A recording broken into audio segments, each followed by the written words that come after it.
তো ভক্তের স্তর বিন্যাস কি করে বুঝবে? ভক্ত যত একাকী থাকতে ভালোবাসবে, যত কৃষ্ণ ভজনে মনটা ডুবিয়ে দেবে, সাধক যত যত পারে কোলাহল থেকে দূরে সরে যায়, এগুলো উত্তম ভক্তের লক্ষণ। সাধক কোলাহল পছন্দ করেন না। স্তর বিন্যাস আছে তো, আমি আর তুমি।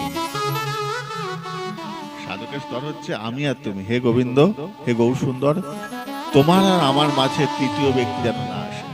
এটা হচ্ছে সাধকের উত্তম স্তর। যত তুমি সমাজ থেকে বিচ্যুত হয়ে যাবে, তোমার সাধনা আরো তীব্র থেকে তীব্রতর হবে। যদি মনে করো তোমার স্বপ্ন এসেছে, সমাজকে বলছো, তাহলে তোমার সাধনাটা সাধনের স্তরে পৌঁছায় না। কেন বলছি কথা? উত্তম ভক্ত কখনোই ভগবত প্রেমের কথা কাউকে প্রকাশ করেন না। আমি কালকে গৌর সুন্দরকে স্বপ্ন